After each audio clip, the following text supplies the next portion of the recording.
You're listening to The Power Connector, the podcast where we explore what happens when women lead with authenticity, build with intention, and create powerful connections in life and business. I'm your host, Aleisha Gill, print business owner, creative thinker, and connection-driven storyteller. And in some episodes, you'll also hear from my husband and business partner, Evan, as we chat about how design, print, and signage can help you make a deeper impact by connecting clearly with your clients and community.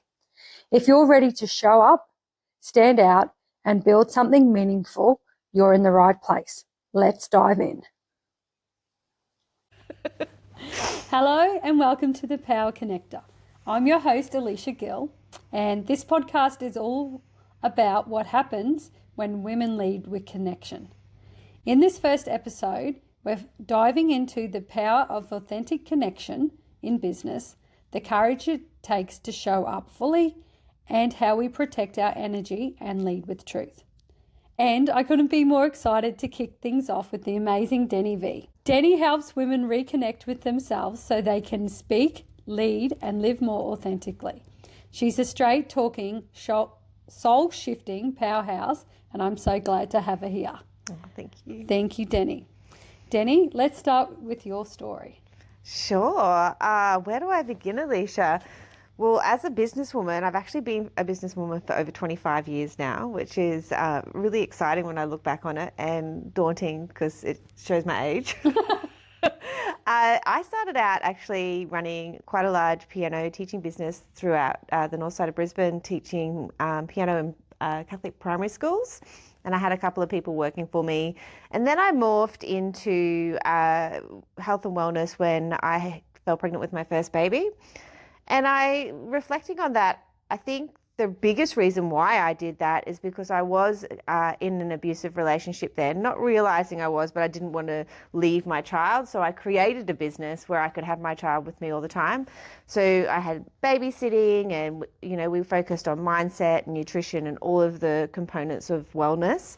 And during that time, I did study my NLP, which is neuro-linguistics programming, where you work with the brain and can rewire the brain.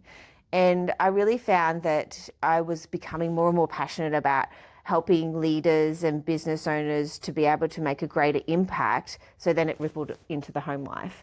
And so during COVID, that really became quite a large part of my business. I was invited internationally to speak in different containers, obviously through Zoom, so they didn't have to pay for me to travel. And then, as I've grown and blossomed in who I am and really come into feeling confident within myself, I just know the impact that women can make when they are like that. So I want to be able to give that to other business owners and other leaders so that they can also have that ripple effect. So what's something about your journey into this work that people might not already know about? An aspect that people might not already know about. I think one of the big drivers for me in this work is that sense of not belonging. It just runs deep for me, and I believe that that's what's really given me the tools to be really empathetic and understanding of where you are right now, because that sense of belonging can really come strong when you are a solopreneur, because you are on your own, you feel like you don't have anybody around you, you feel like your family don't understand what's happening for you. So then that sense of belonging really gets radiated, because that's what you see everywhere. So that was something that was really strong for me that I don't think a lot of people really know about. So that probably leads well into my next question. Have you always felt confident showing up as yourself then, or has that taken time? Oh, I definitely have not always felt confident showing up as myself. I've 100% worn a mask for most of my career, I would say, because, like I mentioned before, I was in an emotionally and mentally abusive relationship. So I was masking who I was when I was in the outside world because I didn't want people to see that I was struggling.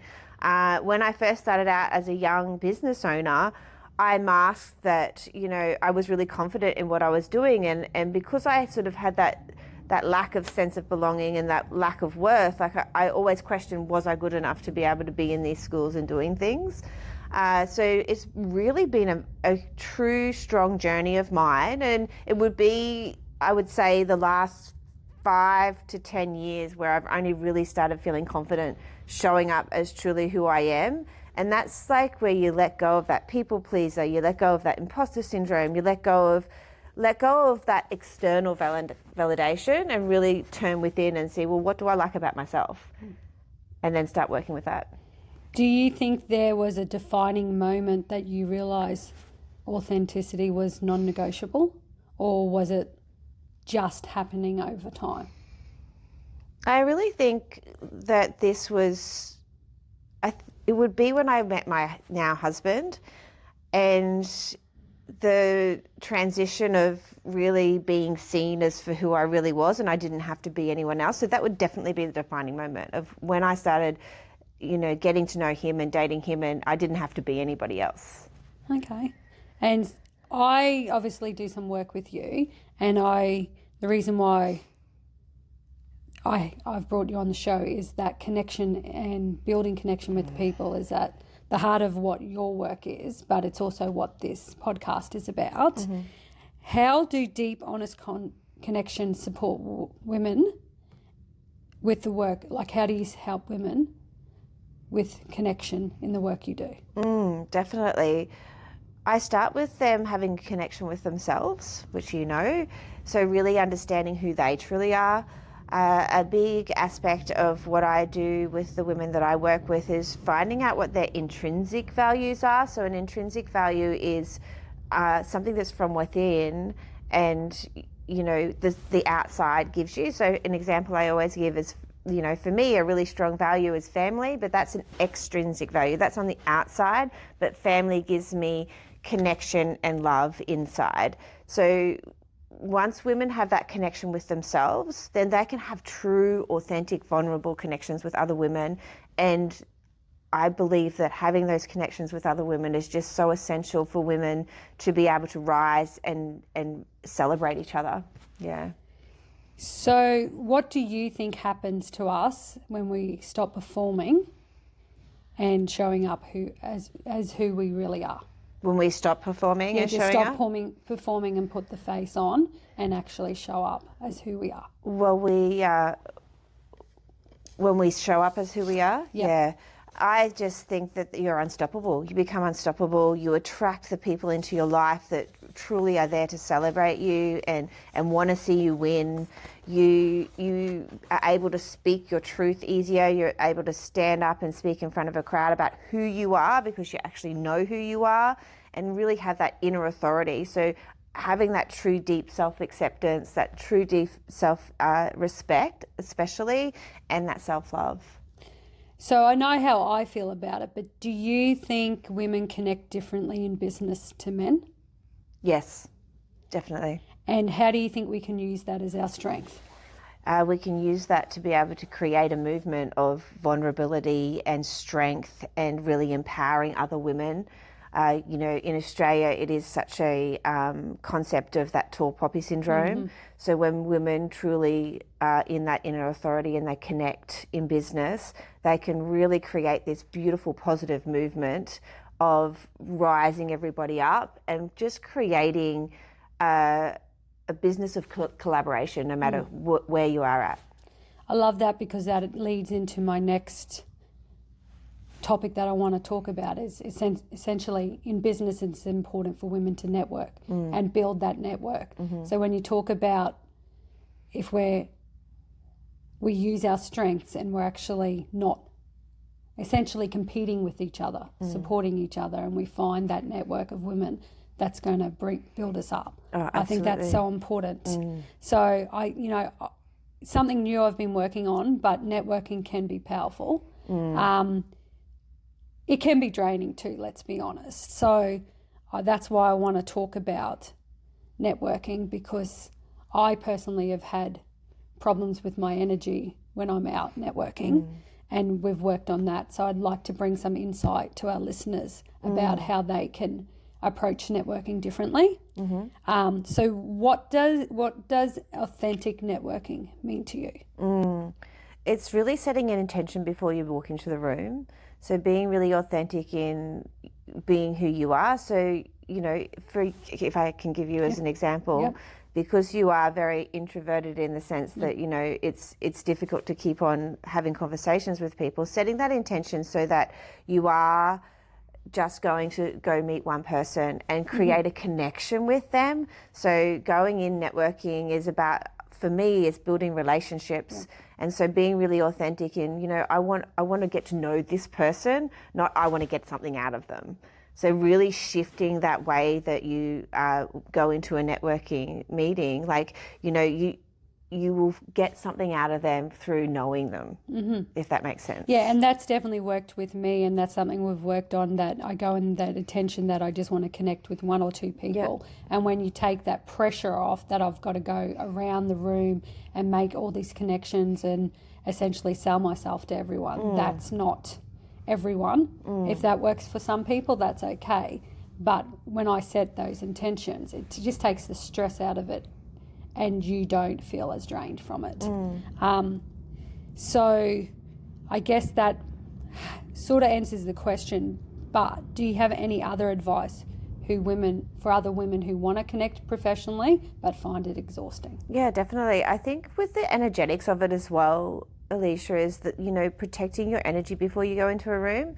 So I often get my clients to just imagine themselves in whatever color bubble it is, but just put themselves in that bubble. And I know it sounds woo-woo, but it really works. So you could protect your energy before you go in there, and then really just find that one person that you feel like you can go towards and have that conversation with them, and just think about it as a conversation, not I'm going to sell myself. Because also when you're going into a room and thinking I'm going to sell myself, it actually does repel people. Now we are moving towards authentic connection. We are moving towards building relationships, so that selling yourself doesn't really work anymore.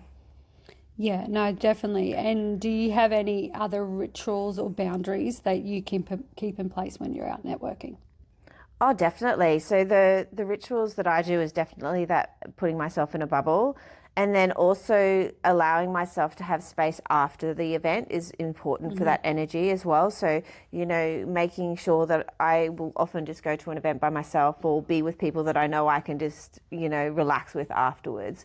And then also when you're in the room, not worrying about other people. So stepping away from that imposter syndrome and just focus on what's going to make you happy in that moment, instead of, oh my goodness, that person over there is talking there and they're talking to them. And, you know, that comparisonitis really will drain your energy tenfold. Yeah, well, definitely. You can't control what other people are doing in the room, or you can't even control other people's perception about it. One thing I've been focusing on is that the right people that are going to connect and match my energy, that's who I'm going to connect with. And if the other people don't, that's okay. That's okay, yeah. But I also, working with you, I think it's also important that we allow ourselves grace to recover after it. If we're struggling and we recognise that we're exhausted, is that we plan that time, not even in the days after, to recover. Yeah. And that's okay, instead of saying, well, you know, other people don't need that recovery. Like my husband, Evan, he is an extrovert and he doesn't need the recovery, and he'll go day after day after day, whereas I need that time, and I just need to remember that in the schedule. And that always comes back to knowing who you are, doesn't it? So you know what you need to do to refuel yourself, because you know yourself so well.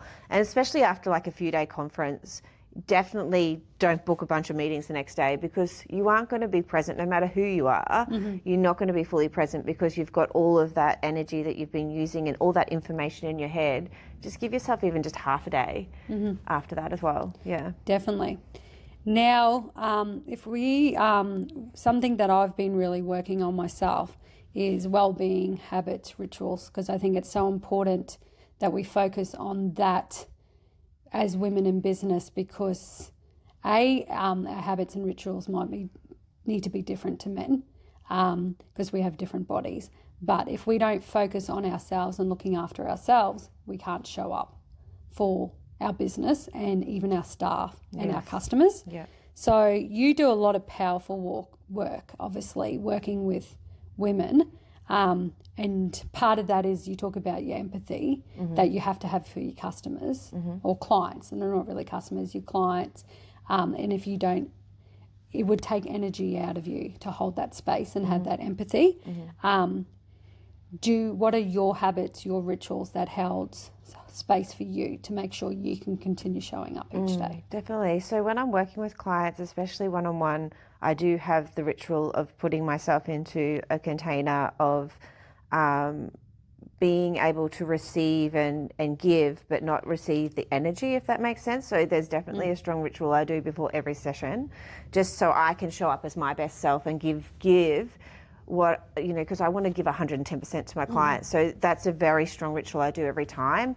And then for me personally, I start, my journaling prompt. So I start every day with I choose to be, and then I choose to be, who I want to be that day, and that sets the intention. And so that creates like the reticular activating system, which is at the prefrontal cortex of your brain. So then you're actually looking for actual ways in how you can be that person. So for me today, I knew I was coming here, so my intention was I choose to be magnetic in my presence, because I want to be able to create that presence when I'm speaking.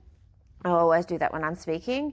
And then also what I wanted to get out of the day is, because I have a list as long as this for my day. So I want to be focused and clear on my steps. So then, it's not like, I'm like, yes, I'll just do that. So it's really makes it. So that's the second journaling prompt is I want and what I want out of that day. If I have a day for this family, it's always I want to be present, because it's just so important as a business owner that you set that intention, because it's so easy just to go quickly flick on your phone or I'm just going to go this on my computer. So I really set that intention every time I'm with them. I read at least 2 pages of a book. So I try to make it 5, but some days it's 2 every morning with that ritual. And I move my body every day. Even if it's just a walk, I make sure that I'm moving my body or doing some stretches and fueling my body with the correct food to give me energy. Like you said, our body is what's going to allow us to show up at our optimum. So if you're not doing that, if you're not looking after your mind, if you're not looking after your spirit, and if you're not looking after your physical body, something's going to fall down. So something that came up for me last week, and I think it's important to talk about, is it was reflecting on what do you think as women that the promises or the non-negotiables we set for ourselves that we want, why do we find it so much harder to stick to that when we're tired and exhausted than we would find to do the same for, whether it be family, friends, clients. We find it harder to show up for ourselves when we get busy than other people. Why do you think that is? I really just think it comes down to our DNA. The female figure for history always puts everybody else first. Even society, it's like, the way that society is placed, the stay-at-home mum. I know it's really shifting now, but it's been, centuries of where we have been the stay-at-home mum or, always serving the family and things like that. And I also think it's the mental load. Women have so much that they're juggling, moving into full-time work or, high elite business women like yourself, and you also have children at home. So you still have that nurturing aspect. That's that real feminine energy. And I find that women are really leaning into that feminine energy. They've got that nurturing, they've got that empathy, but because they are so used to doing it for everybody else, they don't know how to do it for themselves. So it's just that society recognition of what females should be like, and then also the DNA. It's in our blood. So then would you have any tips for any women listening? I have my thoughts. I find for me to deal with that is to set one thing a day and then increase it to 2 things a day that I'm going to do for myself. And then the more I do I have found the more I've done for myself, the easier it is continuing to do that. Do you have any other tips? Yeah, so habit stacking. Yeah. Habit stacking is so important to create change. And because if you try, it's that all or nothing. If you try and do everything that we're speaking about today all at once, your whole being is going to fight against it and you're going to do nothing. So definitely... I call it rebelling about, we've had this discussion. I rebel against myself. It's just, it's so true. It's so crazy that you're just like, this is what I wanted to do. And I'm just telling myself I'm not doing it. Yeah. Like, it's crazy. Yeah, it's exactly right. So starting, like, that journaling prompt is the easiest thing you can start to self-serve yourself. Like, all you have to do is write, I choose to be, and then I want, and then you can walk away. So it can be less than 5 minutes. And all of us have 5 minutes in our day. And then read one page of a book. And so then that is, you know, give yourself 5 minutes if it takes you 5 minutes, that's okay. And then just stack that on. The same thing with moving your body. Like, you can just do 10 squats, 10 sit-ups, 10 push-ups, and then that's it. And then if you have more time, you can add it. And I find that when I fall off the bandwagon, especially for my physical exercise, I just go up into the gym and just do what I feel like doing, because it's better than not doing anything at all.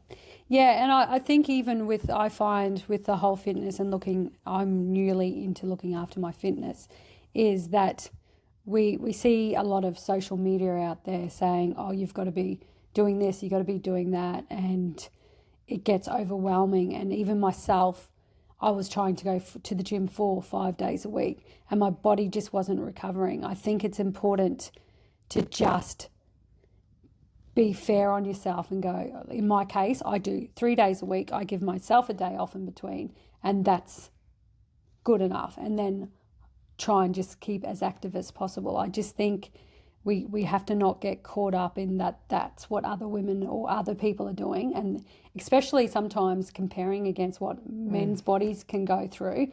Like, for instance, my husband Evan, he can do 2 or 3 days in a row and it doesn't really affect him, whereas for me, that I need a day off. And I think it's important that we look after our health, but we find what works for us. Yeah, absolutely. And that goes right back to what we were speaking to in the beginning, is having that inner authority and knowing yourself so well that you know what your body needs. Like, for me, I can work out 6 days straight or 7 days straight, and that actually gives me energy.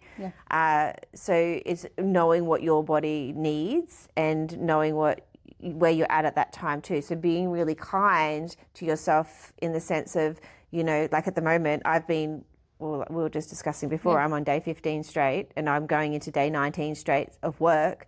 So I'm not actually going to the gym. I'm walking every day, but I have to be mindful of my energy, because if I'm doing that plus doing the long days plus, you know, it's just ruining my spirit. So just being really kind to yourself when there are times where you can't do the things that you think you should be doing. Yeah, definitely. Like last week I had a hectic week, so I just went 2 days a week. At the gym, that's it, and that's okay, because if I tried to push for that third day, it was going to be too much. Yeah, I agree. So often when, as women in business, is that we're often in a role that we've got other people to lead, and that can be a little bit draining, especially if you talk about our feminine energy, that we're naturally empathetic people, and we take, whether it be staff members or if we're working with our partners, we take on how they're feeling, or take on if they're struggling on top of everything else, on top of our business. Do you have any tips for us in those situations to protect our emotional and mental well-being? So that's where I guess it's really important to understand what masculine energy is as well. So there's actually science behind the feminine and the masculine. Dr. Carl Jung is an incredible behavioral psychologist, and his concept behind that is the elements of it. So everybody has feminine and masculine energy. It's not male or female, it's like the energy of it. And so when you are being empathetic and you are taking on everyone's problems and you are very much being that nurturing woman, you are all in your feminine energy. So it's like stepping into that masculine energy of like having some directness, having some boundaries, and just putting those boundaries in place and saying, well, you know, we're in the workplace. I absolutely understand where you're at right now. We need to get this done. So let's reach our goals, and then, you know, we can maybe have a conversation about this later. So really stepping into that masculine as well. As a business owner, you need it. You need it to be able to succeed. But you also need that feminine energy of like nurturing yourself, but others around you, and just that beautiful flow. And I feel the world's really starting to need more of that beautiful flow of the feminine energy. So finding that beautiful balance. Yeah. Yeah, I refer it to my way of talking about is that if staff come to you with problems, you're not trauma bonding over the problem. Absolutely. You have to listen to them, but then it's like, okay, let's find a solution to work forward, because we can't just sit here and wallow in the problem. That we have to find a solution. And even putting it back onto them, like, you know, they share that with you, and then you can say, okay, well, what will help you move forward? Yes. So then they are coming up with the thought process of doing that, so it's easier for them to actually implement it as well, and saying, this is what you're going to do. So what are you going to do about this? Yeah, they have to, I think we talk even here all the time about taking responsibility for yourself and even how you learn and how you respond to situations. Yeah. That's important. But obviously, I think sometimes in business things feel overwhelming when you're having a day. What do you do to bring yourself back to yourself when you're feeling overwhelmed? I definitely do some breath work. So it's just a really simple grounding technique where I focus on bringing the energy from the earth up. And when I'm feeling overwhelmed, I make sure that I create like a really structured list of things that I'm doing. So there's the big list, but then daily there's only 3 things. And I have to really keep strict with that, because when you're overwhelmed, you're like, oh, but I have to do this, and I'm going to do that, and I'm going to do this. So really bringing in that structure of knowing what that is, and then leaning on the people that I have around me. That's where we're speaking about this connection and this feminine flow of women coming together. You know, really find your circle to be able to lean on them and go, you know, today's just really hard. You know, like how in the mastermind we speak about, you know, what are the hard things that are happening, and lean on the people that get it, and making sure you do lean on the people that get it. And this is where I was speaking about sometimes it can be like that sense of belonging of, you know, you speak to your family, and if they're not in business, they're not going to understand what you're going through. And that's okay, because you might not understand what they're going through being in a job. Yeah. So, yeah, just finding the people to lean on. And I think that's sometimes where we struggle as women, and that's what I've been going through at the moment, where we can be so hyper dependent and we always want to help everyone else, but we don't want to accept help back. It's almost what I've been working through is like you feel you're not worthy unless you're doing all the time. Whereas we need to look at it differently, that we can do so much more in our business if we're not just doing all the time, and we take a step back and look in and be. Yeah. When we're being, everything falls into place. Yes.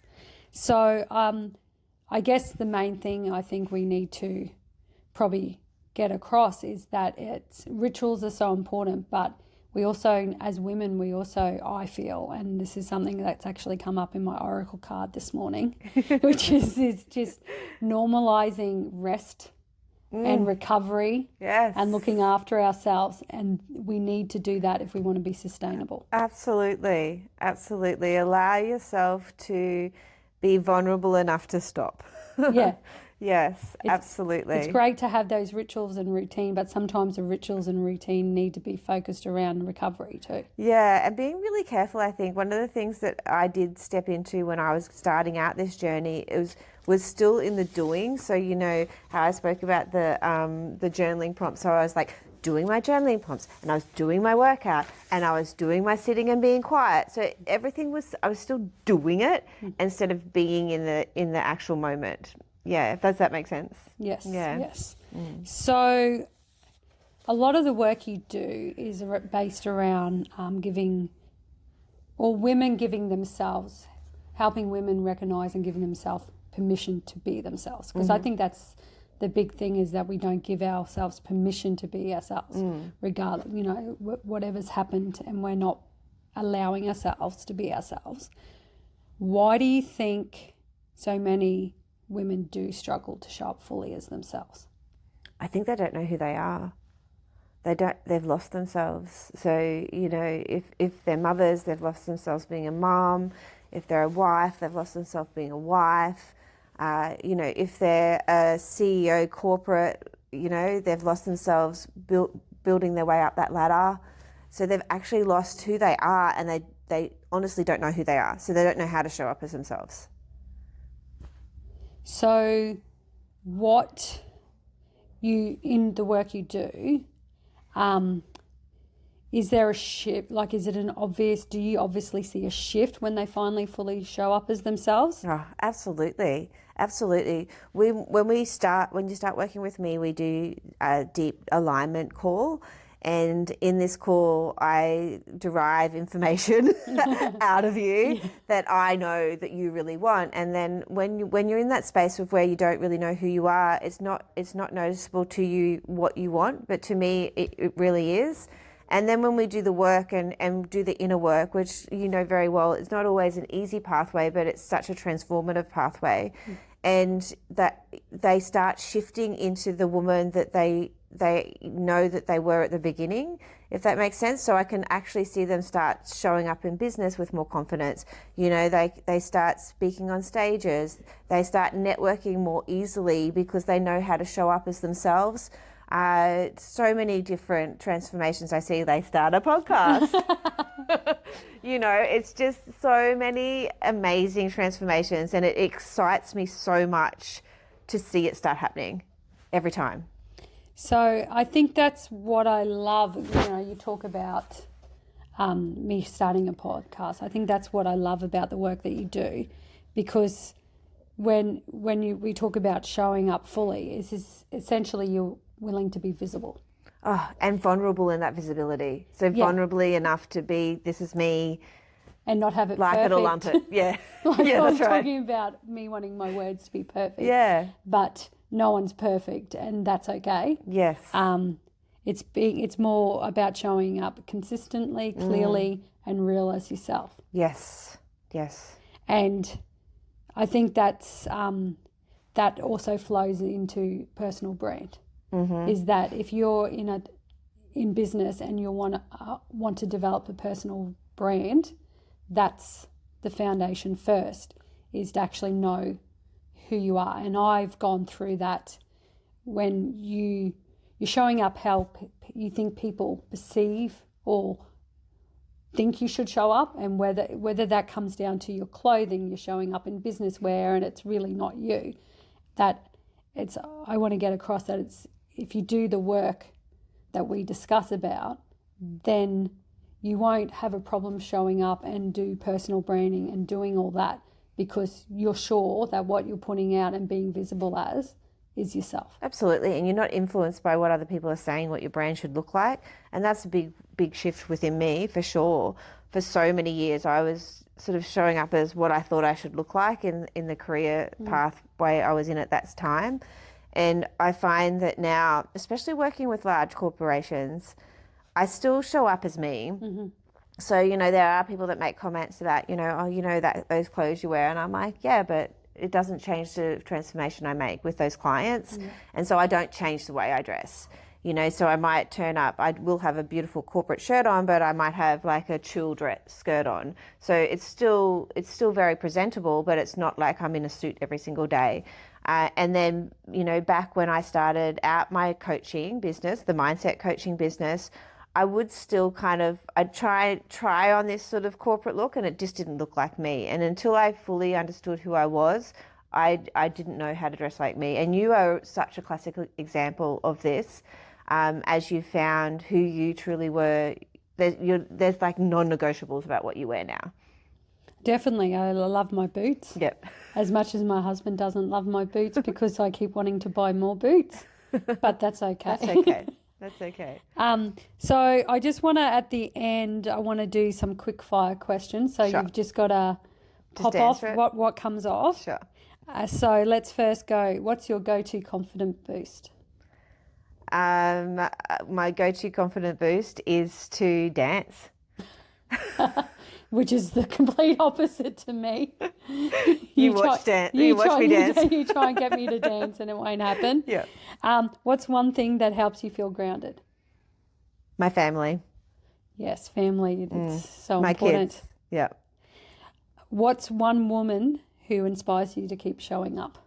My mum. Yep, she's an incredible human being. In one word, what does connection feel like to you? Heart-centered. That's hyphenated, so it is one word. It's like I'm talking to ChatGPT. Yeah. You got to hyphenate everything. Yeah, with that really big long line. It's called an M dash. Evan educated me on that. All right. Okay. What's one woman from the past you'd love to meet and learn from, and why? Oh, there's so many from the past. I think it would be Maya Angelou, and she is just such an incredibly grounded human being, and she is like so much of my aspects of my thought leader, like I guess immersion, is from the trainings of her. So if I could sit with her even just over dinner and learn from her, I would feel so much more grounded. I'd feel so much more knowledgeable and expanded as a human being. Okay. I don't know that. I'll have to check her out. I have to check her out. Yeah. So obviously I was asking you a lot of questions. Do you have any questions for me? I would love to ask you, when was the moment that you knew exactly what your personal brand would look like?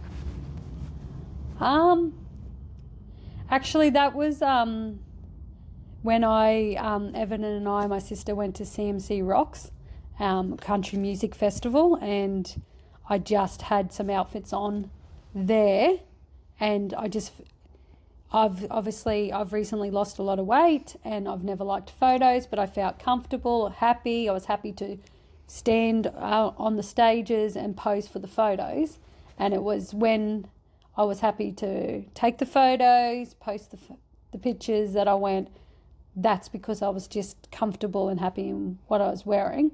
Obviously, I'm not always going to wear a denim vest out in business, but it was just that more natural style clothing that I felt, and the denim, the boots, just felt happier in. So I think that's my recommendation to people when you know. It's like, I think there's you have to feel comfortable in what you're wearing instead of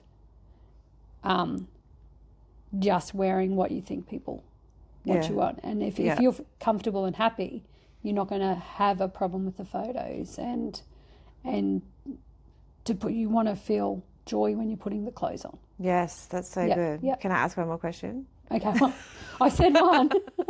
Yes.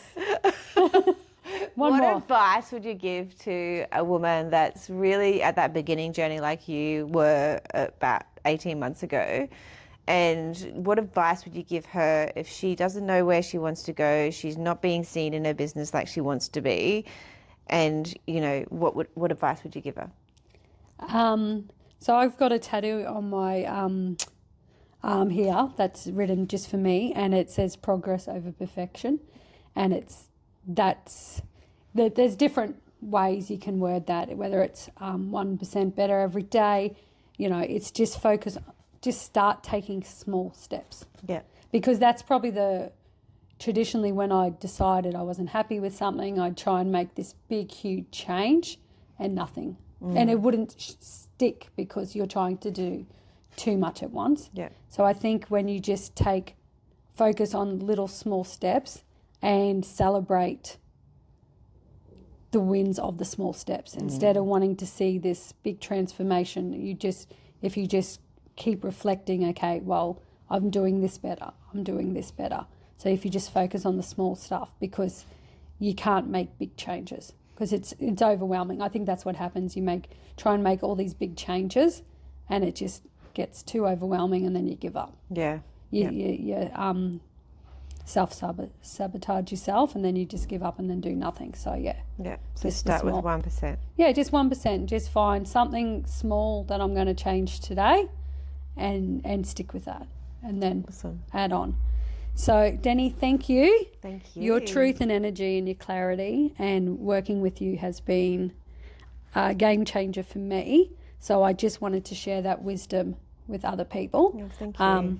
So if this conversation with Danni resonates with you, definitely go check her out. She has some amazing projects on the go at the moment. Do you want to tell the listeners about what you've got going on at the moment? Yeah, so I do have a membership. So it's called Elevate Her, which is for business owners that are really wanting to start being taken seriously. They want to be seen in their business, and they just want to start that process. So that is a membership that you can join. I also have my incredible Embody Mastermind, where this is for the business owner that wants to take that next evolution, and she really wants to start finding her voice and truly stepping into her authenticity. And that's a 12-month container which has retreat and it's just such a beautiful community. So I do have that, and it's actually early bird launching at the moment. So that's really exciting. And then I also have an incredible podcast myself called the Danni Vee Show. So go check it out on Apple or Spotify, and I would love your feedback or any questions you have that you'd like me to answer on that. Thank you again. That was so fun. Thank you. That's it for today's episode of The Power Connector. Thank you for tuning in. If something landed for you, pass it on. Share this with a friend, tag us on socials, or leave a review. I'd love to hear what connection means to you. And don't miss the episodes where Evan joins me. We'll be sharing simple, creative ways you can use design, print, and signage to connect with your audience and bring your brand to life. Until next time, keep showing up, keep connecting, and keep making your mark through the power of connection.